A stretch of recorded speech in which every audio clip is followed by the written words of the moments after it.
Sejam bem-vindos, internatas da Neuro. Mais uma vez, estamos aqui para mais uma aula, tá? Hoje a nossa aula do dia vai ser sobre insônia, diagnóstico e tratamento. Eu sou o Dr. João Gabriel e sou eu que vou estar com vocês hoje falando sobre esse tema maravilhoso, extremamente importante da neurologia. Bem, como roteiro, inicialmente vamos começar com uma breve introdução. Vamos responder essa pergunta, qual a importância da gente estudar a insônia, tá? Um pouco da fisiopatologia da doença, um pouco do diagnóstico, o tratamento comportamental, o tratamento farmacológico e depois nós vamos concluir sobre o que é importante para se levar para casa sobre esse tema. Obviamente que não tem como a gente discutir tudo sobre insônia numa aula de 20 e 25 minutos. Tem vários livros sobre insônia, vários guidelines sobre a insônia. Isso é apenas uma aula inicial, uma aula apenas básica, para que a gente possa se situar e saber como é que está o tratamento da insônia e o que é que a gente sabe hoje em dia sobre a insônia, tá ok? Então, nós sabemos que existe uma variação do sono normal de acordo com a faixa etária. Nós podemos ter um sono polifásico, como o recém-nascido, que dorme várias vezes e acorda várias vezes ao dia, ou um sono monofásico, como o adulto, ou seja, a grande maioria das pessoas apenas dormem à noite. A gente sabe também que os idosos eles têm a maior tendência a ter cochilos diurnos e a acordar mais cedo do que os adultos, tudo por conta de alterações do ciclo circadiano decorrentes da idade.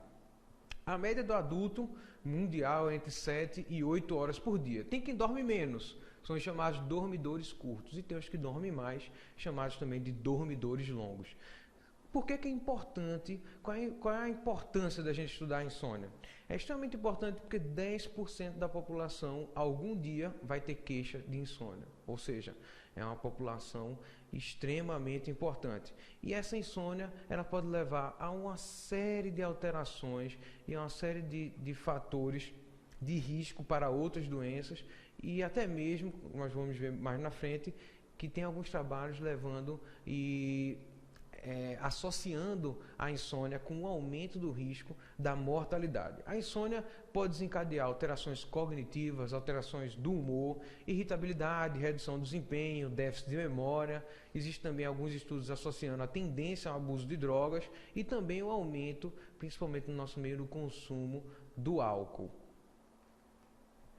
É extremamente importante a gente dividir a insônia em primária e secundária.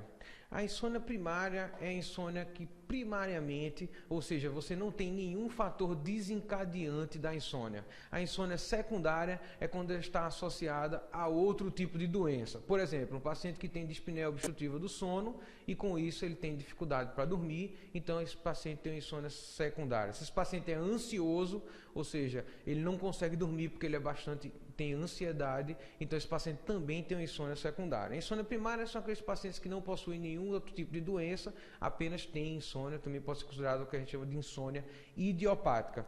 Sempre nós devemos pesquisar ansiedade ou depressão. Essas duas doenças, elas estão muito associadas com a insônia. Então é sempre importante nós pesquisarmos se existem alguns fatores sugestivos de ansiedade ou de depressão. Nós temos também a insônia aguda ou a insônia crônica. A aguda, obviamente, sempre tem um fator precipitante. Por exemplo, você não está conseguindo dormir bem porque houve uma morte na família. Geralmente também essa insônia ela é transitória, ou seja, depois de alguns dias você tende a se recuperar sozinho e geralmente ela é de curta duração. Ao contrário da insônia crônica, onde geralmente você tem um fator predisponente, existem também fatores perpetuantes e geralmente ela é de longa duração. O que é fator precipitante e o que é fator predisponente? O fator precipitante, ou seja, aquele que inicia o quadro. O que inicia o quadro? Por exemplo, perdas familiares, perda de emprego, perda de um grande amor que a pessoa pode ter. Ou então também algumas doenças, por exemplo, a gente sabe que quando a gente está um pouco gripado, com a gripe mais forte, ou então com a dengue, a gente fica um pouco mais mole, tem até mais, algumas vezes pode ter até um pouco mais de dificuldade para pegar no sono. E algumas mudanças ambientais. Ora, Aquela pessoa que está acostumada a dormir num determinado local e viaja, vai para outro canto e não está habituado com a cama, habituado com outras coisas. Tudo isso pode desencadear um quadro de insônia. Existem também fatores predisponentes, ou seja, aquele paciente que tem uma predileção por estar acordado. A gente sabe que tem gente que tem dificuldade para dormir cedo e gosta de dormir um pouco mais tarde. Alguns pacientes eles têm um ciclo sono-vigília mais irregular, tá? E também existe a condição do hiperalerta. Você que está assistindo essa aula, a gente sabe que você várias vezes está num plantão e a gente não consegue dormir bem no plantão porque a gente tem que ficar hiperalerta, ou seja, a qualquer momento nós podemos ser acordados para tomar alguma decisão bastante rápida. Qual é a definição de insônia? A definição de insônia é um sintoma que pode ser definido como a dificuldade em iniciar e ou manter o sono, presença de sono não reparador e ou incapacidade de boa qualidade de alerta e bem-estar físico e mental durante o dia. Ou seja, insônia é qualquer tipo de alteração que pode desencadear piora na qualidade de vida de um paciente, ok? Por que é importante? Porque esses pacientes têm uma alta incidência de queixas médicas e alto índice de procura a serviços médicos. Então é sempre importante nós sabermos lidar de forma clara e objetiva com a insônia. O que é importante para o diagnóstico? Aqui a anamnese é essencial. Nós temos que conversar exaustivamente com o paciente e fazer uma série de perguntas. Eu não vou mostrar todas as perguntas para vocês. Se vocês quiserem posteriormente ver todas as perguntas, vocês podem procurar as outras aulas mais aprofundadas sobre insônia. Então, que perguntas nós podemos fazer? Por exemplo, quando foi o início da insônia? Quais são os fatores desencadeantes? Que tratamentos já foram realizados? Qual o horário que você vai dormir? Que atividade você fez na cama antes de dormir? Tudo isso é importante para a gente poder identificar. Outras perguntas que você pode fazer também é quanto tempo você demora para adormecer? Se você é um paciente que acorda muito durante a noite, ou seja, aqueles pacientes que sonham muito durante a noite. A gente sabe que se você dorme a noite inteira, você só se recorda de um sonho. Você sempre se recorda do último sonho ao acordar. Se é aquele paciente que sonha a noite inteira, isso quer dizer que ele acordou várias vezes à noite e isso geralmente significa que o paciente não está tendo uma boa qualidade de sono. Uma boa pergunta é saber se o paciente ronca. Muitas vezes o próprio paciente não vai saber, a gente vai ter que perguntar para o acompanhante se ele ronca. O ronco sugere um pouco de dispneia obstrutiva do sono. Que horário você acorda e qual horário que se levanta? E como é que é o ambiente que você dorme? É sempre importante a gente lembrar que um quarto deve ser o mais simples possível. Um quarto deve ter uma cama com um travesseiro e um colchão. Mais nada. Não é para ter no quarto televisão, não é para ter cores muito psicodélicas, é para ser um quarto bastante calmo, onde é um lugar que vai ser para a pessoa poder dormir, ficar tranquila e poder repousar. Tá ok? Outras perguntas, como é que você fica durante o dia, como é que você fica ao despertar, você tem dores no corpo, por que é importante dores no corpo? É muito importante a associação de insônia com fibromialgia. Então esse paciente, muitas vezes quando você trata a fibromialgia do paciente, o paciente melhora da insônia. Se você faz atividade física, é importante? Claro que é importante. Algumas pessoas, elas tendem a fazer atividade física antes de dormir. Então ficam muito excitadas e têm dificuldade para pegar no sono. Então é recomendado, geralmente você dá em torno de 2 a 3 horas, fazer exercício físico 2 a 3 horas antes do horário de você ir para a cama. É importante também se você ingere café ou refrigerantes, algumas pessoas são mais sensíveis que as outras e ficam mais alertas com o uso de cafeína à noite. Então, para esses pacientes, a gente geralmente pede para que evite utilizar café antes do horário do sono. É importante também que medicamentos a pessoa toma, se a pessoa tem ansiedade ou depressão, como é que está o relacionamento social ou familiar. Muitas vezes vem uma pessoa com insônia e você começa a perguntar e o paciente diz, não, doutor, eu acabei de ficar desempregado, tive algum problema familiar, me separei da minha mulher. Então tudo isso é importante, você realmente vai ter que conversar bastante com o paciente para saber o que é que está de errado na vida do seu paciente. Tudo isso para que a gente possa classificar o sono. Você tem aí 10 tipos de insônia, tá? Onde um dos mais frequentes é a insônia idiopática, certo? Ou seja, é aquele paciente que simplesmente tem insônia. Obviamente que alguns trabalhos mostram que a quantidade de insônia associada à depressão e ansiedade também pode ser bastante frequente ou até mais frequente do que a insônia idiopática, mas isso aí são variações, tá ok? Quais são os exames que nós precisamos solicitar? O exame mais frequente, tá? O melhor, de maior valia, é a polissonografia. Você vai solicitar para todo mundo? Não. Para aqueles pacientes que, por exemplo, você sabidamente sabe que ele tem depressão. Então você não precisa solicitar uma polissonografia. Você pode iniciar o tratamento antes de começar, antes de solicitar qualquer tipo de exame, tá? Mas se você vai solicitar algum exame, a polissonografia é um bom começo. Tem algumas indicações, por exemplo, se você acha que o paciente tem distúrbio respiratório, ou o paciente tem algum transtorno do movimento periódico dos membros, algumas vezes para doenças psiquiátricas ou neurológicas, pode te ajudar, tá?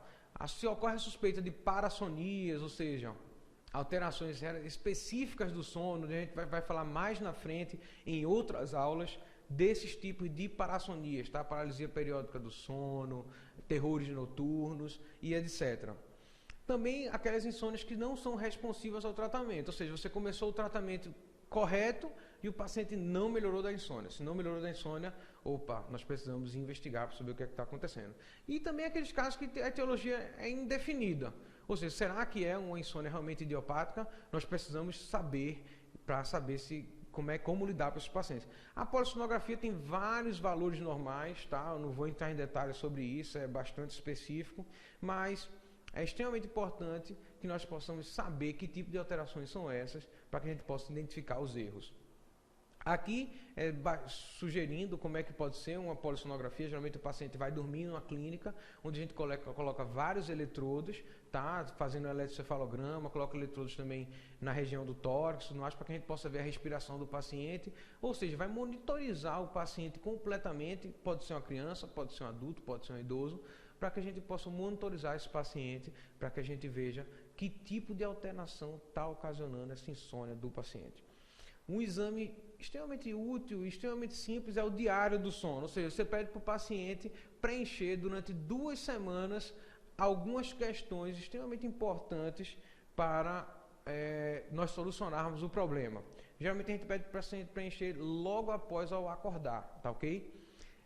O diário do sono leva em consideração vários itens, eu coloquei apenas alguns itens aqui, mas em outras aulas nós podemos ver outros itens também. Mas alguns dos itens o horário que o paciente foi dormir, quanto tempo ele demorou ao deitar até pegar no sono, quantas vezes ele despertou durante a noite, de que hora ele acordou, qual o horário que ele saiu da cama, quantas horas foram mais ou menos estimadas de sono, a qualidade do sono, que medicamento foi utilizado e se ele utilizou cafeína ou álcool. Tem um monte de perguntas, tá? Essas aqui são apenas algumas perguntas. Obviamente também podemos lançar mão de alguns exames laboratoriais, tá? Não é muito frequente a gente solicitar isso, mas podemos solicitar, por exemplo, um hemograma, uma glicemia ou até mesmo um exame de função tiroidiana. O paciente tem hipertiroidismo e por isso, por ele ter hiperativo, digamos assim, esse paciente tem dificuldade para dormir. Outro exame também que nós podemos solicitar, que não é utilizado muito na prática, é a actigrafia, ou seja, você vai monitorizar o grau de atividade do paciente em 24 horas. Não é utilizado de rotina, é muito raro e muito difícil a gente lançar mão desse tipo de exame. Ok, nós falamos agora do diagnóstico e vamos falar agora do tratamento da insônia. O que é importante a gente falar do tratamento da insônia? É extremamente importante porque nós temos que dividir agora entre os casos primários e os casos secundários. Se tiver os casos primários, nós vamos tratar a insônia propriamente dita. Se é caso secundário, nós temos que tratar a alteração que está levando à insônia. Então, nós temos que identificar os fatores predisponentes, precipitantes e ou perpetuantes. Se a insônia é secundária, como eu falei anteriormente, nós temos que tratar a doença de base, ou seja, o paciente tem apneia do sono, esse paciente vai precisar usar CPAP para dormir. O paciente tem depressão, o paciente vai ter que usar antidepressivo. Se o paciente é ansioso, tem que usar ansiolítico e assim sucessivamente. Outra coisa extremamente importante é o tratamento cognitivo-comportamental. tá? Ele é extremamente eficaz, certo? Infelizmente, o tratamento medicamentoso ele é mais rápido, tem efeito mais rápido do que o tratamento cognitivo-comportamental, porém, o tratamento cognitivo-comportamental ele é mais duradouro do que o tratamento medicamentoso. Ele é o de escolha para a insônia psicofisiológica, ou seja, é aquele paciente que a insônia está dentro dele, ou seja, ele desenvolve a insônia porque ele é aquela pessoa que está preocupado com o ato de dormir, certo? Esse paciente vai se beneficiar bastante da terapia comportamental.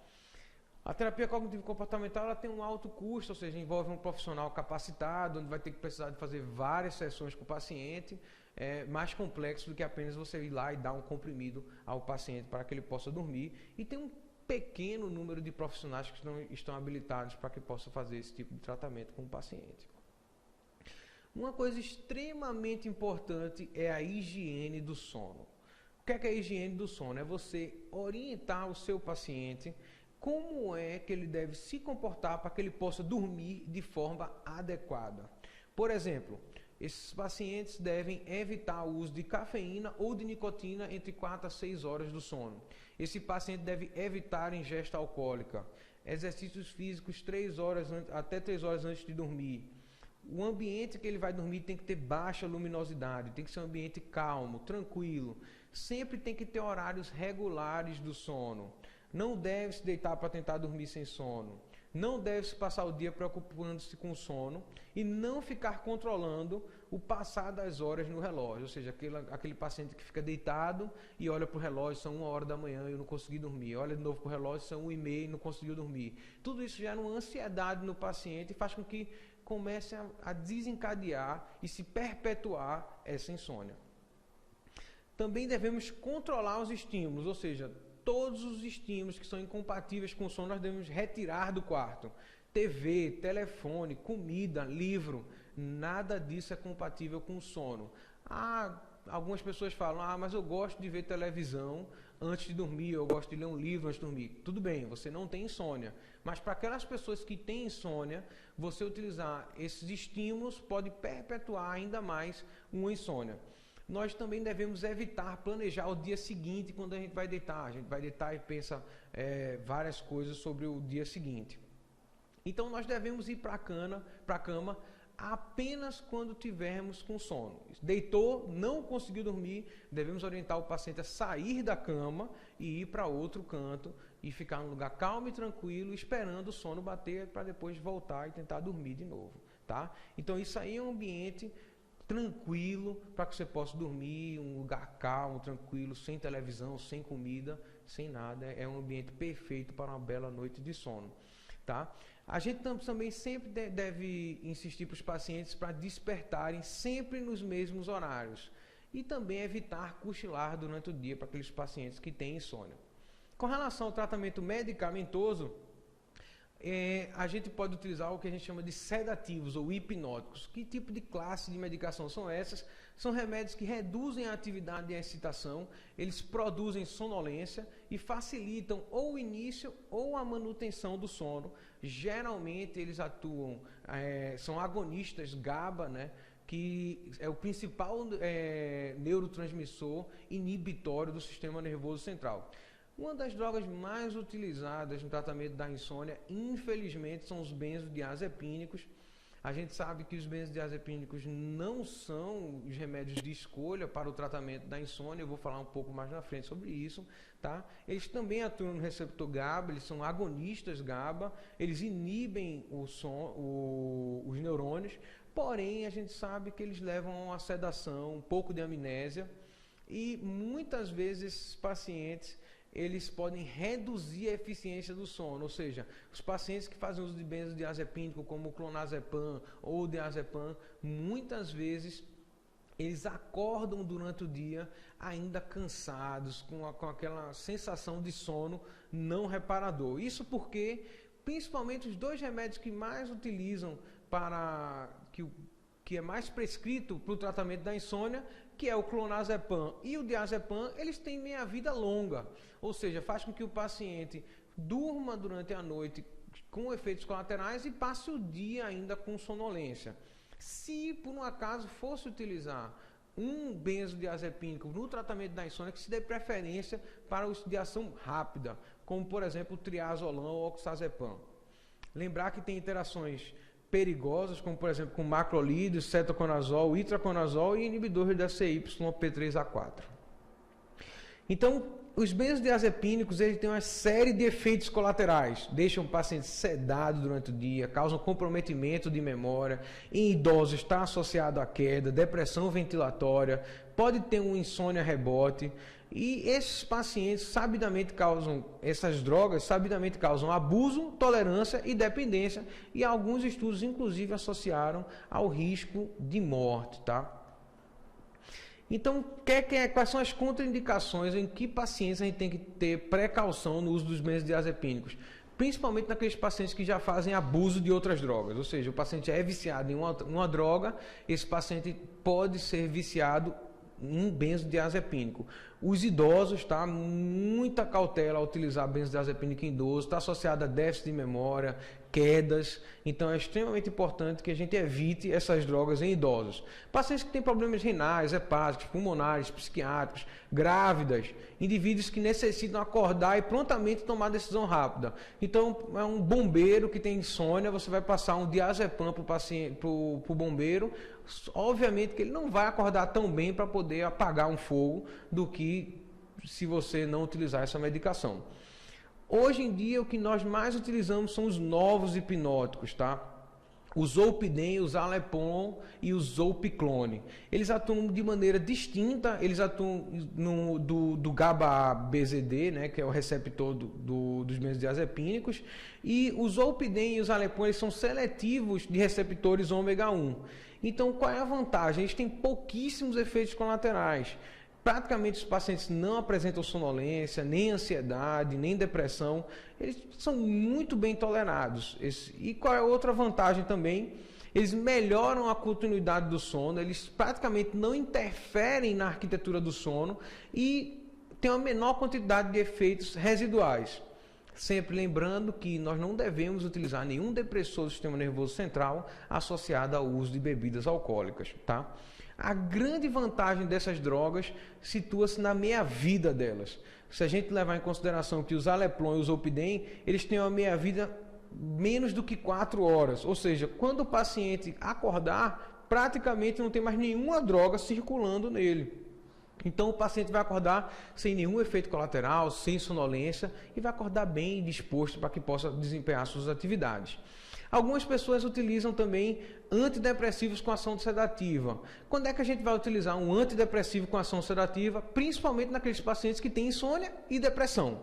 Então, nesse caso, os antidepressivos seriam as drogas de escolha. Porém, o que acontece é que muitos desses antidepressivos ocorrem um pouco de tolerância, ou seja, no começo o paciente tem bastante sonolência e posteriormente, com o passar dos meses, o paciente vai desenvolvendo tolerância e não fica tão mais sonolento como estava no começo do tratamento, tá? Outra coisa também indesejada é o ganho de peso, né? As mulheres geralmente não querem ganhar peso. Geralmente a dose que a gente utiliza para insônia é uma dose menor do que para depressão, mas se o paciente tem depressão, a gente deve tratar sempre com doses antidepressivas, certo? Aqui são uma lista de alguns antidepressivos, principalmente os antidepressivos que têm ação sedativa, tá? Tem aqui o efeito sedativo hipnótico, de acordo com o grau, os antidepressivos que mais têm associado a um efeito sedativo hipnótico é a mirtazapina e a mianserina. A gente particularmente utiliza a mirtazapina também no tratamento da insônia, assim como as outras drogas. Depende muito do perfil de tolerabilidade do paciente, do perfil do paciente. Outras drogas que nós podemos utilizar são os antidepressivos tricíclicos, né? A amitriptilina e a nortriptilina, só que tem uma série de efeitos colaterais. Geralmente, apesar de ter muitos efeitos colaterais, eles são bem tolerados. Nós devemos evitar, principalmente em pacientes que têm insuficiência cardíaca congestiva, arritmias ou que possuam ou desenvolvam hipotensão postural com essas drogas. Alguns antidepressivos atípicos, como eu falei anteriormente, a mirtazapina também está associada a ganho de peso e também está associada a um pouco de sonolência residual. Geralmente, na nossa experiência, a mirtazapina ela é muito bem tolerada no tratamento da insônia em pacientes com depressão, tá? Algumas pessoas utilizam anti-histamínicos, como por exemplo a prometazina, tá? Elas não são drogas de escolha, elas têm muitos efeitos colaterais, causam muita tontura, vertigem, não é uma boa droga para se começar no tratamento. A valeriana também é outra droga que é descrita no tratamento. Você pode utilizar a valeriana, principalmente em insônia leve, aquele paciente que tem uma pequena dificuldade para dormir. A valeriana ela diminui a latência do sono, porém diminui o estágio 1 do sono não REM. Raramente tem efeitos colaterais. É uma droga assim que para tratamento de insônia leve ela pode ser utilizada. A camomila ainda guarda evidências científicas, ela parece ter uma atividade ansiolítica e antiepiléptica em ratos, mas nos seres humanos ainda está um pouco nebuloso as suas indicações precisas. Assim também como a passiflora, também nós temos poucas evidências científicas no tratamento da insônia com a passiflora, tá? Então, o que é que a gente deve, de todas essas drogas? As drogas de primeira escolha é o zolpidem, geralmente é o que a gente utiliza mais, tá? A gente utiliza a dose entre 5 e 10 miligramas, principalmente de jejum para esse paciente. E as drogas de segunda escolha são os antidepressivos que causam um pouco de hipnose e sedação, ou para aqueles pacientes que têm uma insônia leve, a gente pode lançar mão também da valeriana, tá? Aqueles pacientes que têm uma insônia leve, a gente pode também tentar um tratamento não farmacológico, ou seja, apenas a higiene do sono, retira a televisão, retira o livro do quarto e faz algumas orientações. Alguns pacientes também se beneficiam da restrição do sono. O que é isso? Você pede para o paciente dormir um pouco menos naquela noite, ou seja, se o paciente geralmente dorme de meia-noite, você pede para o paciente dormir às 2 horas da manhã e acordar habitualmente no mesmo horário de sempre. No outro dia ele vai ficar com mais sono e vai ter mais facilidade para dormir. Você utiliza isso por pouco tempo até que o paciente se habitue a dormir de forma natural nos horários adequados, tá? Então, o que é que nós podemos concluir a nossa aula de insônia? Uma aula bastante ainda... Eu não tenho como falar para vocês tudo de insônia nessa aula. Ao longo das próximas semanas, nós vamos liberar ainda mais aulas de insônia mais aprofundadas. Mas o que é que a gente pode tirar de lição dessa aula básica de insônia? Lembrar que os pacientes têm variações normais do sono. Tem pacientes que dormem mais, tem pacientes que dormem menos. Idosos tendem a ter cochilos diurnos, recém-nascidos tendem a ter um sono mais polifásico. Então, tudo isso são variações consideradas normais e fisiológicas do sono. 10% da população terão queixas de insônia em algum momento da vida. Esses pacientes eles estão submetidos a riscos sérios, riscos de alteração cognitiva, alteração comportamental, alteração de humor, déficit de memória, entre outros. E tudo isso compromete a qualidade de vida do seu paciente.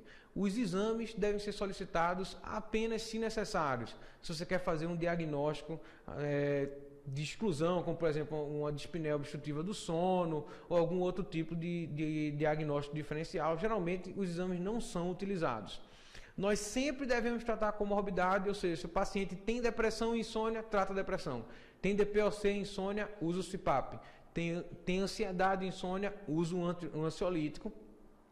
A terapia cognitivo-comportamental tem o seu valor, tá? É extremamente importante que você ensine ao seu paciente como é que ele pode dormir melhor. E hoje a terapia medicamentosa de escolha, na maioria dos guidelines, é o uso do zolpidem ou do Zaleplon ou do zolpiclone, ok? Muito obrigado pela atenção de vocês e tenham um ótimo dia pela frente.